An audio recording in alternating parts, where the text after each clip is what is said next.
Good morning guys, कैसे हैं आप लोग? आशा करते हैं बेहतर होंगे। तो आइए हम अपने इस स्मार्ट स्टडी क्लासेस के यूट्यूब के चैनल पर आपका स्वागत करते हैं। और फिर हम क्या करते हैं कि जो हमारा पीछे कल वीडियो में मैंने आपको बताया था गाइज कि जनन स्वास्थ्य का चैप्टर ख़त्म हो चुका है और उस पर कुछ जो प्रश्न जिस टाइप के आते हैं उसको भी हमने सॉल्व कराने का प्रयास किया। अब हम चलते उसके आगे बढ़ते हैं। जो अब हमारा चैप्टर चलेगा वो होगा वंशागति तथा विविधता के सिद्धांत, principle of genetics and variation. ठीक है, principle of genetics and variation अब हम ये पढ़ेंगे। ठीक है, हमारा ये चैप्टर होगा और इस चैप्टर में जो पहली हेडिंग पढ़नी है इंट्रोडक्शन के तौर पर वो आनुवांशिकता अर्थात वंशागति, आनुवांशिक लक्षण और आनुवांशिकी पढ़ना। ठीक है, तो ये तीनों को हम क्या करेंगे, एक ही लाइन में एक ही डिफिनीशन में समेटेंगे। ठीक है कि नहीं? तीनों की अलग अलग डिफिनीशन देने की ज़रूरत नहीं है। ठीक है, वेरी सिंपल, बहुत रटने की ज़रूरत नहीं है, बस थोड़ा सा आप लोग ध्यान दीजिए, बातें क्लियर हो जाएंगी। ठीक है, तो आइए देखते हैं आनुवांशिकता अर्थात वंशागति क्या है। इसे इंग्लिश में हम हेरिडिटी कहते हैं या इनहेरिटेंस कहते हैं।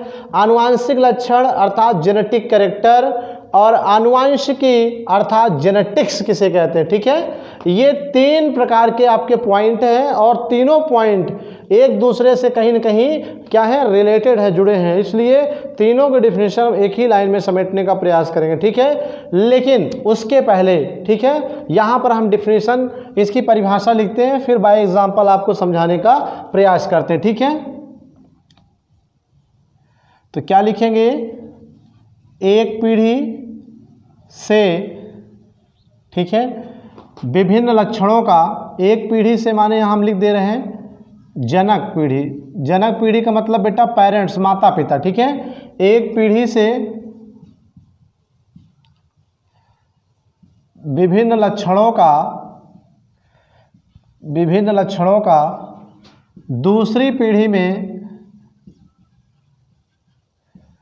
दूसरी पीढ़ी में ब्रैकेट में आप कह सकते हो संतान में। ठीक है बेटा, संतानों में, दूसरी पीढ़ी का सेंस है संतानों में। समझ में आ रही बात कि नहीं? दूसरी पीढ़ी क्या है, सेंस संतानों में। ठीक है,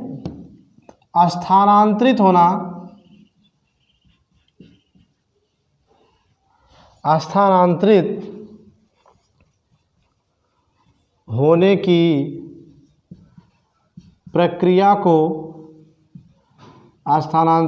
की प्रक्रिया को आनुवांशिकता, ठीक है, क्या कहते हैं, आनुवांशिकता। वंशागति से भी कहते हैं, एक और नाम से जानते हैं वंशागति। ठीक है, आनुवांशिकता कहते हैं। तथा ऐसे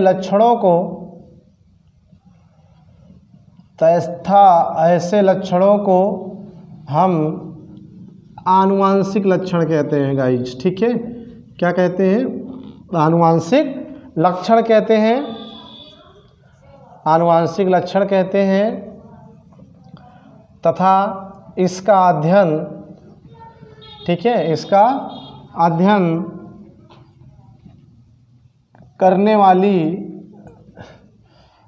करने वाली शाखा को आनुवांशिकी कहते हैं। ठीक है गाइज, क्या कहते हैं, आनुवांशिकी कहते हैं। ठीक है, क्लियर हो गया, जेनेटिक्स कहते हैं। ठीक है, तो ये चीज़ मैंने आपको डिफिनेशन यहाँ ब्लैक बोर्ड पे लिखा है समझने के लिए। ठीक है, तो क्या लिखा है, ध्यान दीजिए गाइज कि आनुवांशिकता, आनुवांशिक लक्षण और आनुवांशिकी क्या है, तीनों को मैंने एक लाइन में पिरो दिया है कि जब एक पीढ़ी से ठीक है विभिन्न लक्षण दूसरी पीढ़ी में स्थानांतरित होते हैं अर्थात जाते हैं। ठीक है, तो इस प्रक्रिया को हम क्या कहते हैं, आनुवांशिकता कहते हैं अर्थात वंशागत कहते हैं। और जो लक्षण जा रहा है, ठीक है, जो लक्षण जा रहा है उसे आनुवांशिक लक्षण कहते हैं। और इसका स्टडी, इसका अध्ययन जहाँ पे हम करेंगे उसे हम आनुवांशिकी कहते हैं। ठीक है गाइज, क्लियर हो गया। अगर आपको रटना ना हो तो यहाँ पर ध्यान दीजिए, ये लिखा है ना बेटा वंशागति। वंशा का मतलब होता है वंश का मतलब हमारी होने वाली संतान, और गति माने जाना। तो हमारी संतान में क्या जाएगा मुझसे, बोलो कहाँ से जाएगा? माता और पिता से जाएगा। संतानों में क्या जाएगा? अरे भाई रंग, रूप, आकार, लंबाई, चौड़ाई, बोली, भाषा, आँख की बनावट, कान की बनावट, बाल का सिस्टम, यही सब क्या होता है? लक्षण माता पिता से अर्थात एक पीढ़ी से दूसरी पीढ़ी अर्थात संतानों में जाती है। तो इसी को आनुवंशिकता या वंशागत कहते हैं। और जो लक्षण जा रहा है उस लक्षण को आनुवंशिक लक्षण कहते हैं। और इसका अध्ययन जहाँ पे करते हैं उसे हम क्या कहते हैं बेटा?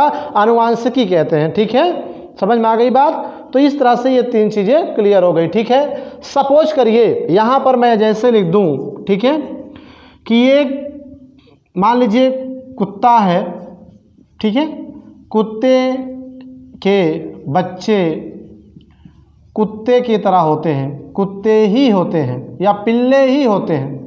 ठीक है, कुत्ते के बच्चे कुत्ते ही होते हैं या पिल्ले होते हैं, ना कि शेर हो जाएंगे। समझ में आ गई बात कि नहीं? अब इसी तरह से शेर के बच्चे हैं तो शेर ही होंगे, ना कि सियार पैदा हो जाएंगे। समझ गया कि नहीं? अब मनुष्य है तो मनुष्य माने मान लीजिए हम जनक पीढ़ी हो गए और जब हमारी संतान आएगी दूसरी पीढ़ी तो उसमें हमारा ही कैरेक्टर, हमारे ही लक्षण जाएंगे, ना कि भैंस और बैल के लक्षण चले जाएंगे। समझ में आई बात कि नहीं?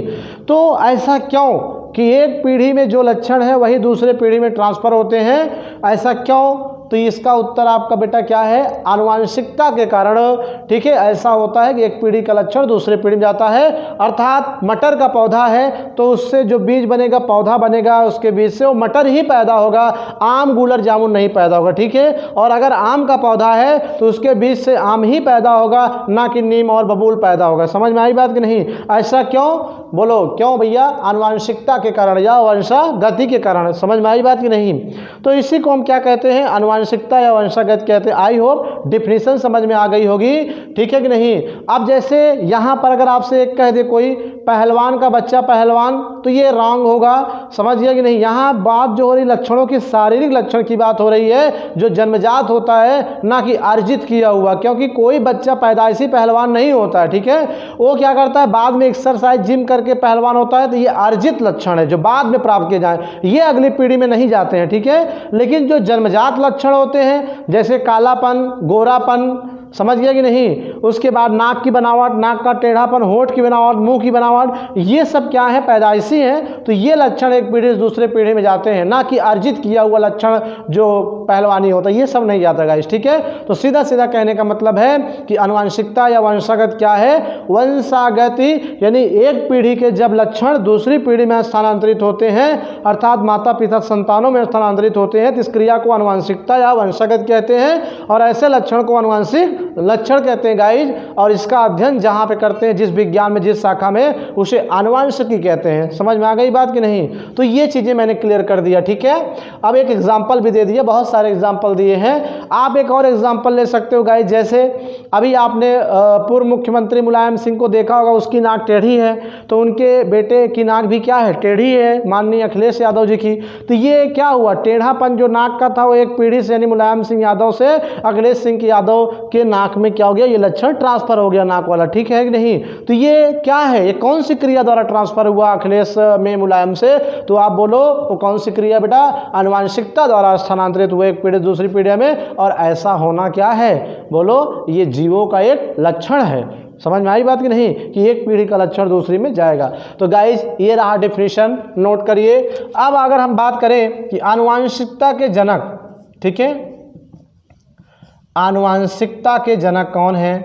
ठीक है, फादर ऑफ जेनेटिक्स या हेरिडिटी आप कह सकते हो। ठीक है कि नहीं? Father of heredity, who is the father of heredity? तो मेंडल को कहा जाता है। क्या कहा जाता है बेटा? मेंडल। मेंडल क्या है? आनुवंशिकी के जनक हैं, फादर ऑफ जेनेटिक्स या आप फादर ऑफ हेरिडिटी कह सकते हो। ठीक है, मेंडल आनुवंशिकी के जनक कहलाते हैं। ठीक है, आनुवंशिकी के जनक हैं, राइट।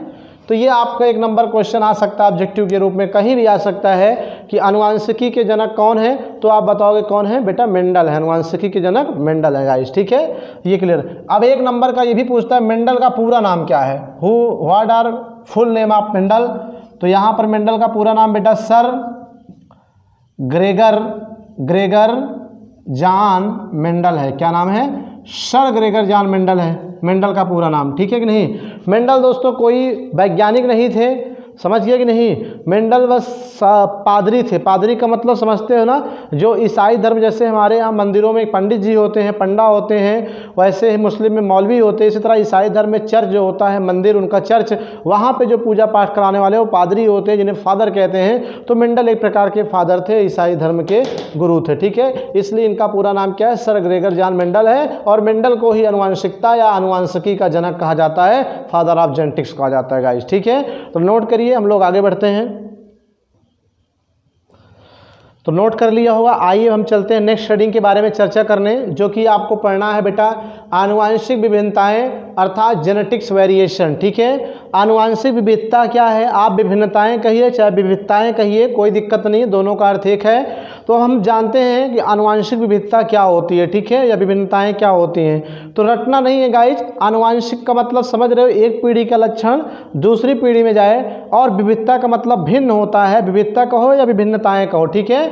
कभी कभी आपने देखा होगा या साधारणतः आप देखते होंगे कि एक पीढ़ी के लक्षण दूसरी में जाते हैं, लेकिन फिर भी थोड़ा रंग रूप आकार लंबाई चौड़ाई में क्या होते हैं, होने वाली संतान अपने जनक से भिन्न हो जाते हैं, राइट। जैसे मान लीजिए सपोज करिए कि कोई पेरेंट है पी, और ये मान लीजिए 50% क्या है, ब्लैक हैं, 50% ये ब्लैक है।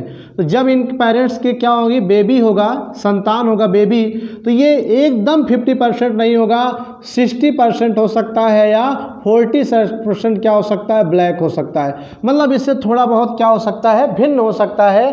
तो इसे हम क्या कहते हैं, आनुवांशिक विविधताएं कहते हैं। समझ में आई बात कि नहीं। फिर आप ये भी कह सकते हो, जैसे आपने देखा होगा कि मान लीजिए कोई पेरेंट्स हैं, किसी पेरेंट की जो लंबाई है बेटा, ठीक है, वो लंबाई है मान लीजिए 6 फीट है, ठीक है, लेकिन जो इनका बेबी होता है, बच्चा होगा, मान लीजिए उसकी लंबाई 6 फीट ना होकर 5 फीट रह गई, या 6 फीट 7 इंच हो गई, ठीक है कि नहीं। तो अब इसकी तुलना करो इससे, पेरेंट्स से, इस लक्षण की तुलना लंबाई वाले, तो क्या हुई, भिन्न हुई ना, थोड़ा बहुत विविध हो गया। तो इससे ही हम क्या कहते हैं बेटा, आनुवांशिक विविधताएं कहते हैं, ठीक है। बहुत रटना नहीं है, यहीं से ध्यान देना। आनुवांशिक का मतलब एक पीढ़ी के लक्षण दूसरी पीढ़ी में जो जाते हैं, विविधताएं मतलब भिन्न हो जाते हैं, तो उसी को हम आनुवांशिक विविधता कहते हैं, अर्थात जेनेटिक्स वेरिएशन कहते हैं, ठीक है। बातें समझ में आ गई। ऐसे भी आप समझ सकते हो कि जैसे किसी माँ बाप की आंखें काली हैं, लेकिन जो उससे बेबी हुआ उसकी आंख थोड़ा सा भूरी हो गई, तो ये क्या हुआ, एक पीढ़ी के लक्षण दूसरी पीढ़ी से विविध हो गए, तो that is called the genetics variation, अर्थात इसे आनुवांशिक विविधताएं कहते हैं। समझ गए कि नहीं। और भी किसी तरह से आप समझ सकते हो, समझिए कि नहीं, किसी भी लक्षण हो सकता है, चाहे वो नाक की बनावट, कान की बनावट, शरीर का कलर हो गया, ठीक है, आंख की कलर हो गई, आंख की छोटा और बड़ापन हो गया, कभी कभी आंखें छोटी और बड़ी भी होती है ना कुछ व्यक्तियों की। तो किसी भी लक्षण में अगर एक पीढ़ी का जो लक्षण है वो दूसरी पीढ़ी से थोड़ा डिफरेंट हो जाता है, भिन्न हो जाता है, तो इसी को हम क्या कहते हैं बेटा, आनुवांशिक विविधताएं कहते हैं, अर्थात जेनेटिक्स वेरिएशन कहते हैं, ठीक है। डेफिनेशन भी लिखना है इसका, आइए देखते हैं डेफिनेशन कैसे लिखेंगे।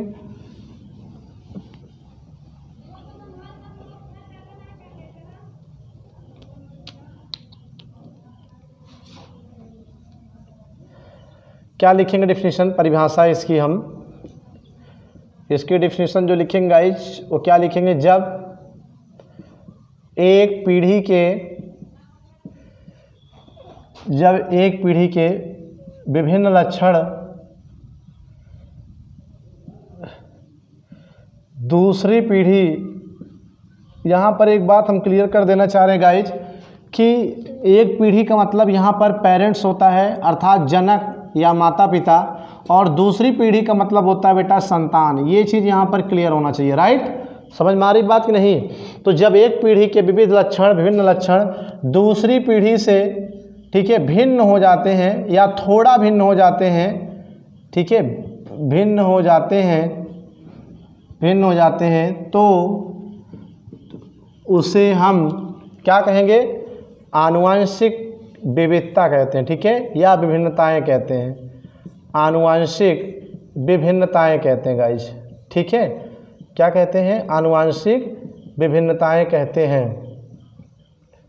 ये हो गया, समझ में आई बात कि नहीं, कि जब जनक के विभिन्न लक्षण मतलब रंग, रूप, आकार, लंबाई, चौड़ाई, आँख की बनावट, कान की बनावट, नाक की बनावट, ठीक है, ये चीज़ें हैं। दूसरी पीढ़ी अर्थात संतान से भिन्न हो जाए या थोड़ा भिन्न हो जाए तो उसे हम क्या कहते हैं बेटा, आनुवांशिक विभिन्नताएं या आनुवांशिक विविधता कहते हैं। ठीक है, यहाँ पर आप कर सकते हो, विभिन्नताएं या विविधताएं कहते हैं, आनुवांशिक विविधताएं कहते हैं गाइज।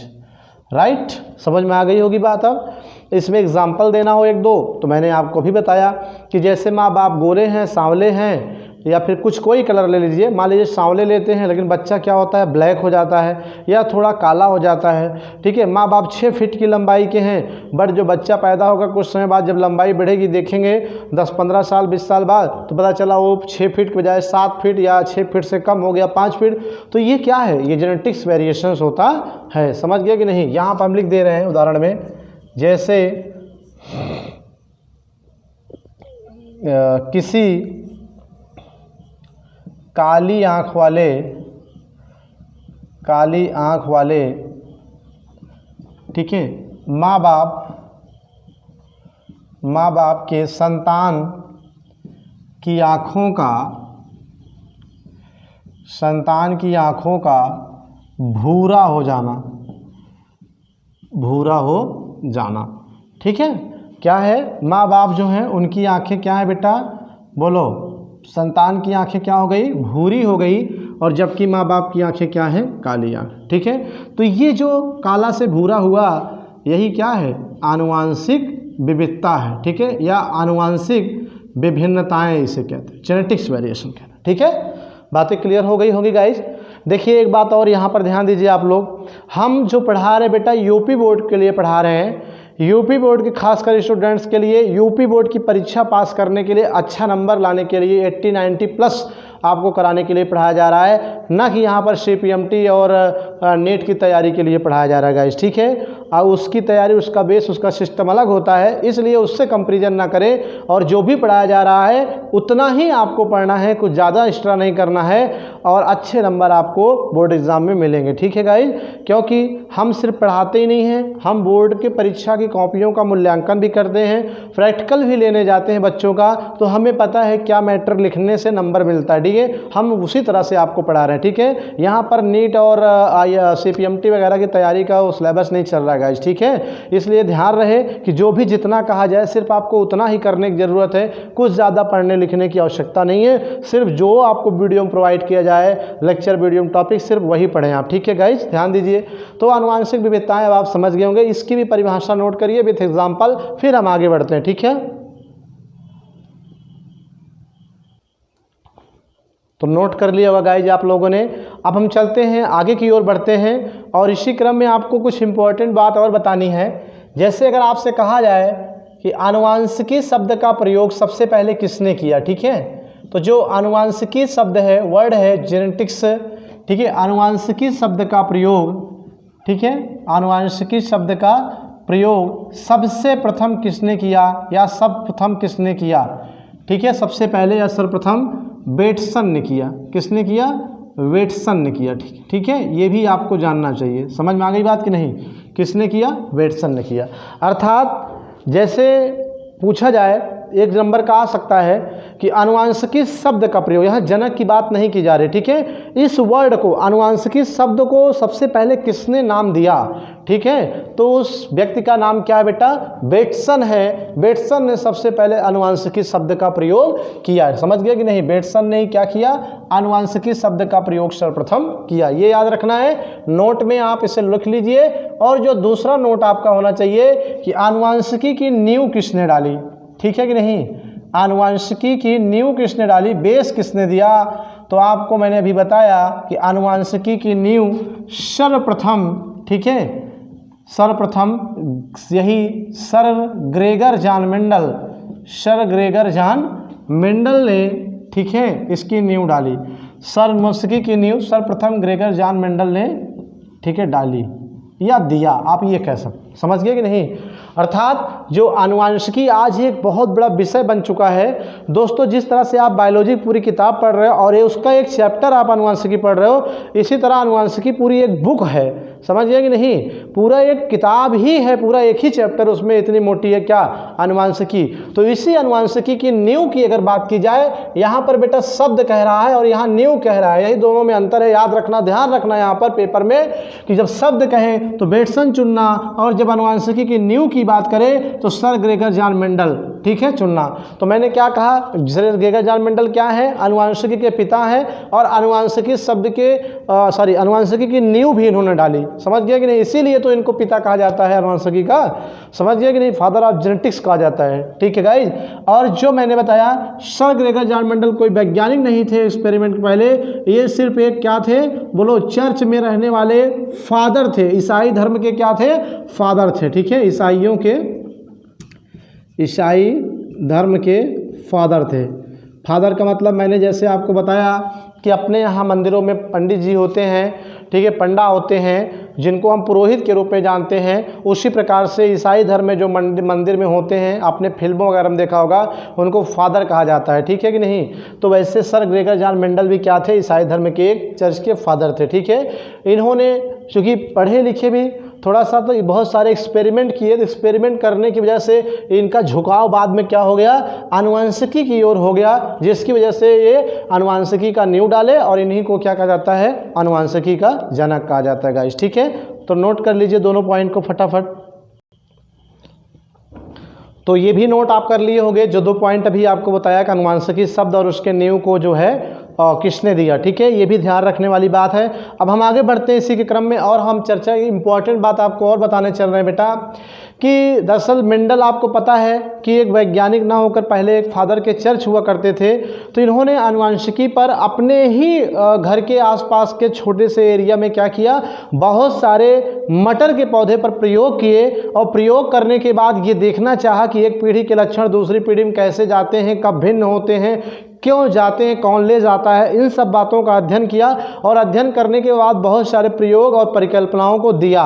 तो इनका जो बहुत सारा एक्सपेरिमेंट और मेंडल का जो प्रयोग था अनुवांशिकी से संबंधित, इसे सन 1866 में जो है, ठीक है, इनके प्रयोग और परिकल्पना को annual proceeding of the natural history society of Brunn में जो है क्या किया गया, प्रकाशित किया गया या छापा गया। समझ गया कि नहीं। तो जो मेंडल ने अपने प्रयोग किए थे मटर के पौधे पर, प्रयोग करने के बाद जो परिकल्पनाएं, जो बातें समझ में आई, उन सब पूरे सिद्धांत और बातों और परिकल्पनाओं को क्या किया गया, annual proceeding of the natural history society of Brunn में क्या किया गया, छापा गया। लेकिन इसके छपने के भी लगभग 34 साल तक, ठीक है, सन 1900 के आसपास, 34 साल, 66 में अगर 34 कर दोगे बेटा तो लगभग 19 शताब्दी आ जाएगी, 19वीं। तो इसके छपने के 34 साल बाद तक किसी वैज्ञानिक ने या किसी भी ये कह लीजिए कि लोगों ने ध्यान इन पे नहीं दिया, इनकी प्रयोग और परिकल्पना पर। लेकिन ठीक है, सन 1900 के आसपास, ठीक है, 34 साल बाद सन 1900 में लगभग, या सन 1900 के बाद आप कह सकते हैं, ठीक है, कार्ल कोरेंस ने, ठीक है, ये साइंटिस्ट थे, कार्ल कोरेंस, ठीक है, सरमैक और ह्यूगो डी व्रीज ने, ठीक है, ह्यूगो डी व्रीज ने, ठीक है, ने इनके सिद्धांत को, ठीक है, पुनर्जीवित किया, इनके सिद्धांत को पुनर्जीवित किया, ठीक है, क्या किया, पुनर्जीवित किया। समझ में आई बात कि नहीं, समझ गए। तो जैसे होता क्या है गाइस कि कभी कोई बात बताता है, अगर वो मान लीजिए कोरोना काल चल रहा है और कोरोना की संबंधित कोई एक साधारण आदमी अगर दवा बना ले, अगर वो कहे तो लोग उस पर विश्वास नहीं करेंगे, ठीक है कि नहीं। और यहीं पर कोई डॉक्टर या कोई साइंटिस्ट अगर दवा बना ले तो बेशक वो दवा कम काम करे, लेकिन उसको लोग ज़्यादा अट्रैक्ट होकर ध्यान देते हैं, ठीक है। तो चूँकि जो आम व्यक्ति है वो किस चीज़ से संबंधित है नहीं, इसलिए उसको फर्जी मान लिया जाता है। वही चीज़ यहाँ पर क्या है कि जो मेंडल थे वो साइंटिस्ट के तौर पर नहीं काम कर रहे थे, फादर की तरह चर्च में काम कर रहे थे। तो ये, लेकिन उन्होंने क्या किया, बहुत महत्वपूर्ण प्रयोग, आज के समय में very very important experiment and परिकल्पना या सिद्धांत को, जो प्रिंसिपल को दिया, उस क्या है, आज के समय में बहुत इंपॉर्टेंट है। समझ गया कि नहीं। लेकिन उस समय इनके प्रयोगों को 1866 में annual proceeding of natural history society of Brunn में छापा, लेकिन छपने के 10, 20, 30 साल, 34 साल तक किसी ने नहीं ध्यान दिया। लेकिन जब और भी वैज्ञानिक जैसे कार्ल कोरेंस हो गए, ऑस्ट्रिया के सरमैक हो गए और ह्यूगो ड्यूब्रीज वगैरह हो गए, इन लोगों ने जब आनुवंशिकता पर प्रयोग करना चालू किया तो रिजल्ट ठीक वही थे जो मेंडल ने प्रयोग करके अपने परिकल्पना में बताया था। सेम वही कंडीशंस आ रही थी। तो इनको लगा कि अरे जो मेंडल की बातें, परिकल्पनाएं इसमें छपी हैं वो एकदम कहीं ना कहीं हमारे से मिलती जुलती हैं, सही है। इसका मतलब है कि जो आज हम कर रहे हैं उसको मेंडल ने 34 साल पहले ही कर दिया है। इसीलिए मेंडल को क्या किया जाता है, इसका श्रेय दिया जाता है, मेंडल को ही आनुवंशिकी का जनक कहा जाता है। समझ गए कि नहीं? तो वही बाद में 34 साल सन 1900 के बाद ये सारे वैज्ञानिकों ने फिर से उसे क्या किया, इनके सिद्धांतों को पुनर्जीवित किया और फिर मेंडल के सिद्धांत बहुत फेमस हो गया हम लोगों के बीच में। और आज पूरी दुनिया में, पूरे वर्ल्ड में मेंडल को क्या किया जाता है, पढ़ा जाता है। ठीक है कि नहीं? इसीलिए मेंडल को आनुवंशिकी के नींव के जनक भी कहा जाता है गाइस। ठीक है, तो ये रहा। अब हम मेंडल के बारे में पढ़ेंगे, मेंडलीय वंशागति क्या है, समझ गए, उसको पढ़ेंगे। और मेंडल ने किस पर प्रयोग किया, मटर के पौधे पर, क्यों मटर को चुना, ठीक है, कौन सा प्रयोग किया, कितने प्रयोग किए, कितने नियम दिए, इन सब बातों को हम अब नेक्स्ट वीडियो में आपको हम प्रोवाइड करेंगे। ये आनुवंशिकी, आनुवंशिकता, आनुवंशिक लक्षण पर एक इंट्रोडक्शन के तौर पे आपको ये वीडियो समझ लीजिए पहले पार्ट में दिया गया। अब हम कल एग्जामिनेशन पॉइंट के बारे में बात करेंगे कि मेंडल का प्रथम प्रयोग का फक्स एक्सपेरिमेंट, सेकंड एक्सपेरिमेंट, ठीक है, फर्स्ट, सेकंड और थर्ड एक्सपेरिमेंट, 3 एक्सपेरिमेंट किया, तीनों के बारे में हम कल के वीडियो में चर्चा करेंगे। ठीक है गाइस, कुछ लोग कहते हैं वीडियो लंबा बनाया करिए सर, बिल्कुल सही, वीडियो लंबा ही बनना चाहिए, लेकिन यहाँ पर अपलोडिंग में बेटा दिक्कत आती है, तो इस वजह से थोड़ा सा वीडियो को सिर्फ इतना रखा जाता है। आप ट्रस्ट करिए, परीक्षा के समय के पहले ही हम क्या करेंगे, आपका सिलेबस पूरा करा देंगे। बस आप कितना पढ़ा रहे हो उतना पढ़ते जाइए बस। ठीक है, thank you for watching this video guys, thank you. Note कर लीजिए इसे।